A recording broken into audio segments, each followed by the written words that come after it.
Welcome back to the channel, guys. I really appreciate the support from the last video, and I'm not going to bore you as much with all the talking this time. So we're just going to get right into it and start some grinding. I'm running the wide angle lens here. I hope it kind of comes out all right. Just want to give you guys a better view of what's going on. This is the bed support system I have here, bed frame, you'll hear me call it. I just want to familiarize you guys with it a little bit. So how I have it laid out, you can see in the back here, I have it tied into the spare tire well-ish area and the trunk with two big plates. Those are like 7-ish, 7x7 plates on the front and the bottom. They tie into the little frame rail and lots of welding going on here. And then I have it come up. I'll just follow the main rail. I guess I'll catch some flack for it, but I do have the tubes. They're not bent. They're welded together and pie cut. I don't have the tools to bend this thick of tube. It's some pretty serious DOM, and I don't have the tools to bend it, so I do have to pie cut it, which is fine, I'm sure. And then I have it go up here. It's kind of hard to see because it's dark. This side might be better. And go up into the, I guess that's kind of the trunk wall, and it welds into the frame rail there and the strut tower. So I know that's a good beefy mounting point. Plus I have some reinforcement on the other side. And then this is kind of the main bar of everything of the center of the car. It links it side to side, obviously, here. And this is right where the two bodies merge. I have thick plate here and on this side as well. This side's all plated in, and I'm still in progress here, as you can see daylight through there. And then what I'm currently standing on, this is a 1/4 inch thick plate, another 1/4 inch thick plate, and then this is just kind of thicker sheet metal. And then down here in the spare tire well, I have it sealed off as well. This is going to be the base of the gooseneck hitch and where a lot of the structure of the car comes from. And see, I was kind of testing out ideas for how to run the tube. Basically, what I'm going to do is create a box for the gooseneck. You know, picture it'll be about here. Create a box out of the DOM tube to give me lots of support, and then I'll weld in the gooseneck hitch there. So before I did any more body work or anything like that, I wanted to get the bulk of the framing done to make sure everything's nice and strong, because before I had these tubes in, these were the last things I did. Chassis did still have some flex into it, so if I jacked up the back a little bit, it would kind of teeter, and I didn't really like that because I didn't want to risk bending anything while I had it all perfectly straight. I didn't want to bend it. So I got these all welded in nice, and now it's very, very stiff. So what I want to do now is just kind of finish out the framing a little bit, get this sanding block out of there. And you can see, you know, there's still holes in the car. So I have a lot of work to do. But where I'm going to start is pretty simple. I'm just going to make a little gusset from this tube to this tube because, again, this is just welded. So what I'm going to do is just gusset it right to where the weld is and weld over it. You know, double weld should be plenty strong then. I'm sure it's strong enough now, but I want to make sure. Plus, I want to add the support of this tube now being welded to this tube, and then you get all of that. So it's not really triangulating, but I'm just incorporating into everything, and it makes everything else stronger. And then next, what I'm going to do is make a plate to go down here that'll lay flat and have a tube go up to this.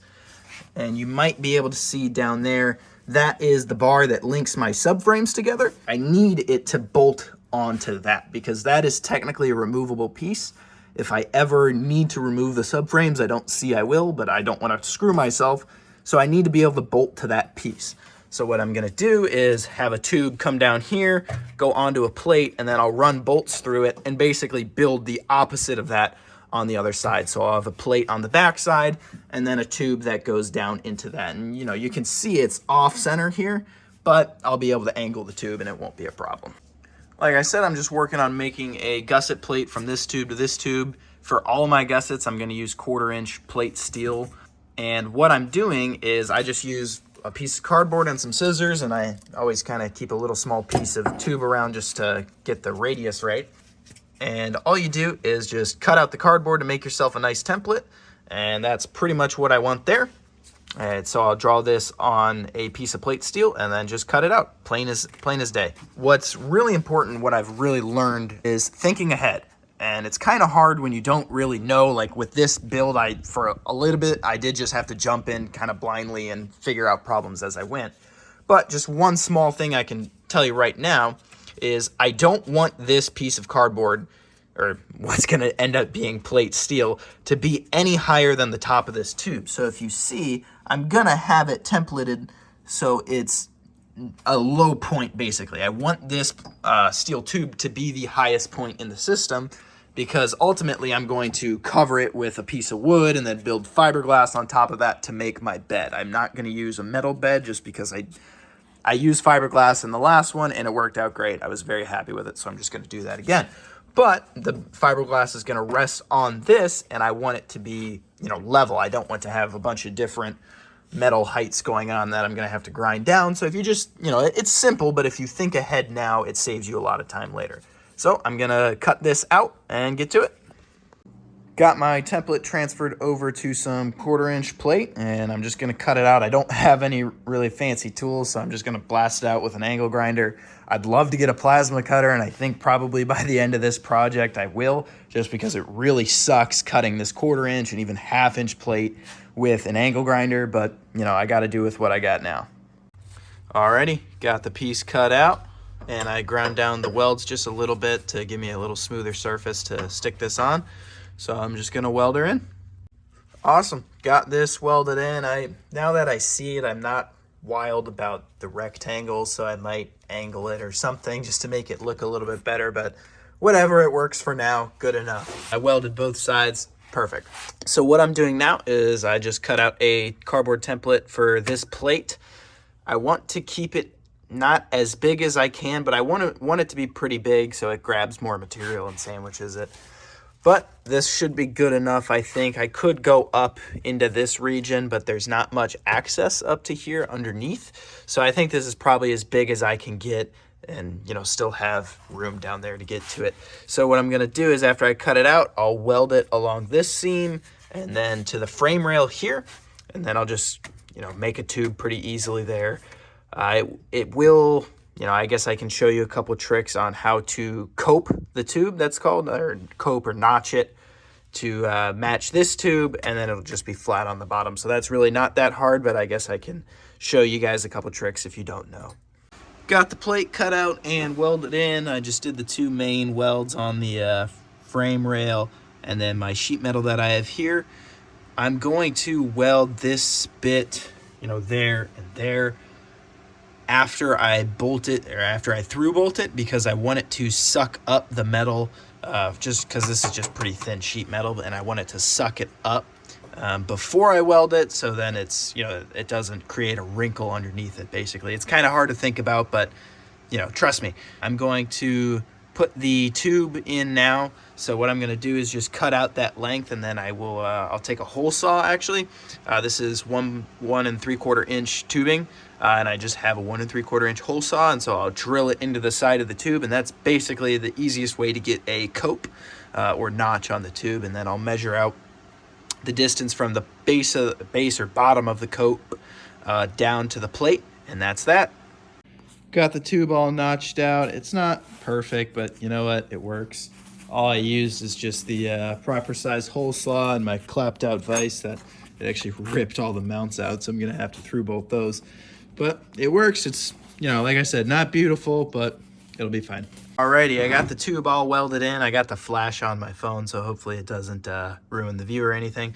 But I got the base all welded in. I still need to weld the sides of the coat, but I just wanted to make sure I liked how it looked before I really burnt it in, and I'm quite happy with it. I think it's going to serve the purpose and, you know, give me some nice vertical support. So now I just need to poke some holes in the plate. I think I'm going to have to do only 3. Ideally, I'd like 4, but there's just no way that I could get a drill bit in there to drill a 4th hole straight. So I think I'll just do 1, 2, and 3.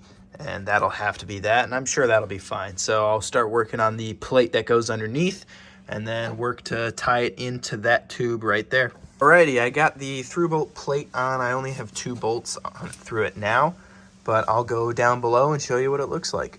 And I know that this kind of looks terrible, but I promise I have a plan with it. You can't really see it very clearly, but it's just a piece of angle iron over the frame rail. So what I'm going to do is take another piece and split it right there. So, you know, this one goes like this. I'll have one going the other way, and I'll weld it down into this and to the frame rail. So that seam will look a lot prettier and kind of tie in that whole section. It's not quite triangulating it, but it's a little bit better than how it is now. Here's our first view underneath the beast, and I switched back over to the wide angle lens just because it's kind of tight down here, but you can get an idea of what's going on. Actually, maybe if I show you this side, it'll be a little bit better. So I have the rear subframe here, the front subframe here, and this is just steel tube linking them together, and I made 2 mounts to integrate into the frame rail where they actually bolt in through.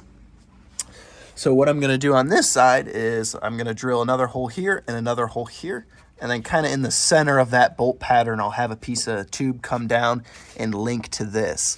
And I've said a couple times, and maybe you guys didn't quite get it, these bolt in and out, obviously. So to remove the subframe, I would have to take this out. So I can't just hard weld it to that, because then I want to be able to remove it, right? So when I put the piece of steel tube here to here, I'll be able to unbolt this plate, and it will allow me to remove the whole system. After a little bit of hardship, I got my other bolt in, and I just made up the tube. I did have to pie cut it. Like I said before, I don't really have the tools to bend tube this thick since it's such serious frame stock tubing. I do just have it tacked in, but you know, I'll finish welding it in a little bit. So like I said, I had to pie cut it, and I'm not really sure if I'll be able to get a good...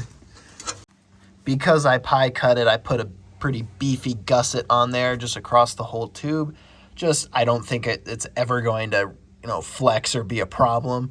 But I figure it's a pretty good idea since I did have to cut it in multiple pieces and weld it back together. Just a little extra strength there. So I'm going to go ahead and finish welding it up, and that'll be that. Here, while I'm down here, you can kind of see one of the next problems that I'm going to have to figure out how to solve, and it's how I want to seal this off, because that's just up into the cabin there. You can see I've started plating in the wheel liners a little bit, just where they all connect together. Not necessarily for strength, I mean obviously strength, but that's not its sole purpose, because this is still just sheet metal. If you weld plate to sheet metal, it's slightly thicker sheet metal, right? So what I'm gonna do is I want to build a mount there to, you know, a step to step up into the bed. But I do want to tie part of this into this system and use it to seal it.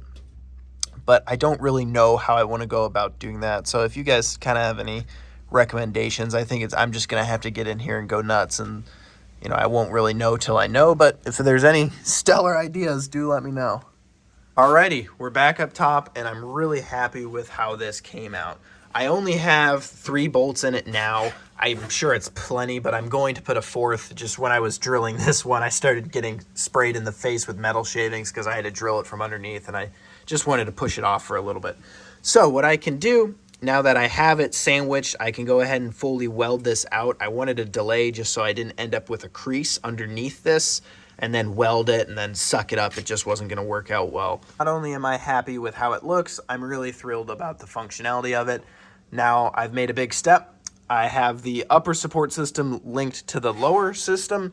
Now granted, it's not, the lower support isn't just gonna be those 2 rails running forward linking the subframes together. I'm gonna have tube going down and linking those together. I'm gonna have tubes going forward. I'm gonna have tubes going backward. But this is the first step. I needed to link them together, and now they're connected.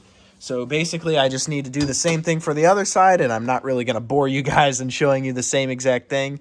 So I'm going to get to it. Switching back to the wide angle to give you guys a better view of something I'm having trouble with, and I'll just kind of be honest, is I want to get more structure in here. You can see I have tons of linkage going on here and here and a lot of framework back here, but I want it to be a little bit stronger. You can see I have it back in there plated in, and it's welded to the strut tower and the frame rail and the back wall there, so I have a nice little corner of strength, but I want to get something a little higher up. I think I might even make like almost a strut brace that goes side to side and tie it in and somehow bring it into the frame here, the bed support frame. But I also want to send a tube coming across that kind of not only links both the frame rails together, but I can use it as a support to hold the batteries in there. But it's just something I need to figure out. And if you guys have any ideas, let me know. Like I was saying before, I started plating in the wheel liners. Kind of on the other side, you can see. So what I'm going to do, I think, is I'll have a tube that comes off of here and then actually goes through this sheet metal to the plate on the other side. Just because the more things I can link together, the better. I'm not really concerned about strength at this point. I know all of this is plenty strong, and I'm sure it would be good as is, but I really want to go over the top. But most importantly, what I want to work on is getting more structure forward in the car and linking this all more forward. The reason I want to get more strength forward in the car is basically think about this as a pivot point, right? Any force I put on the back of the car is going to pivot about these wheels, or at least it's ideally not going to, but it's going to want to, right? Kind of think that's what the force is going to do, or at least make it do.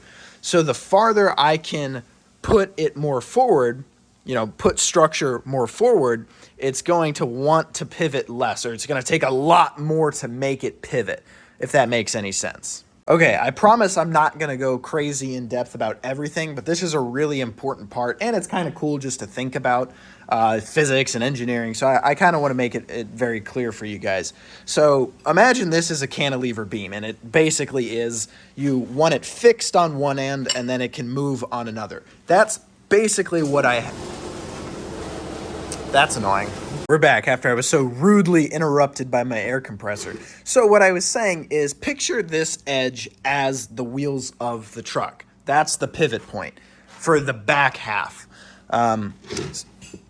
So here's, say, where we're at now. When I push on the edge here, you can see the head of the hammer really easily moves. That's because I have a very long lever arm. That basic physics, that makes sense.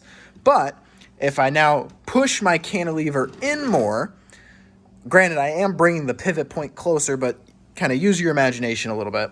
It's going to make it a little bit harder. Now, granted, I can still do it, but as I go further with the cantilever, I have to put way more force to pivot the point, or to pivot on the pivot point, if that makes any sense. So, take that hammer demonstration and now turn it into right here. I have the force is going to be applied down on the trailer hitch, and that's going to want to push the back of the car down and then bring it up forward, right? Or bring it, pop up the front.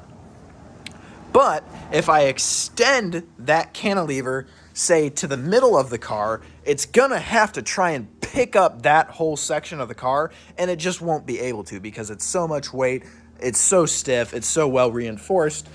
And that's basically what I'm trying to achieve. A general rule of thumb for cantilevers and even fabrication like this is you want, as far as you come out from the pivot point, you want to be at least that far forward. And I already have that achieved. I did some measurements. So, the pivot is the center of the wheel. I come back about 4 feet and I go forward about 4 feet. I just killed a water bottle. I could leave it like that, but again, I'm going to be doing some ridiculous stuff with this thing, so I really want to make sure it's safe and strong, and I'm not putting anyone else in danger by doing this. So that's why I want it to go all the way to the front of the car, because now I've just turned the entire car into a humongous cantilever beam, which is hilarious to say, and I know I sound like a nerd, but I really want you guys to kind of see what I'm thinking and understand why I'm doing what I'm doing if you don't know. But if you have any questions about that, just ask me. I'd be happy to kind of dive into it a little bit deeper. But I think that makes it pretty clear as to why I'm doing what I'm doing, right? I can't just strengthen this spot where I'm going to put the load. I have to support everything around it to carry that load as well, if that makes any sense. Now that the bed support is at a good stopping point, I'm going to move to start working on this and fixing this gap. Like I said, this has kind of been the biggest problem of the build and easily the greatest oversight. And I will totally admit, I did not even think about this being a problem until I got here. So in the next video, I'm going to take care of that. So this is where we're going to call this video. Like I said, next time we're going to be working on fixing that gap and getting the body looking nice and seamless. And see, I actually took a little bit of damage from working on the car. I was wearing goggles while drilling, and a piece of hot metal burnt right through the foam and fell down into my eye. So thank God it didn't fall in my eye, but it definitely left its mark. So always wear your safety gear, guys. I want to thank you all so much for watching, all the generic YouTube stuff, like, comment, subscribe, blah, blah, blah. But most importantly, if you guys would please share this video with a friend or whoever, it makes it way easier to grow the channel when people are talking about it. So thank you guys again. I really appreciate it, and stay tuned.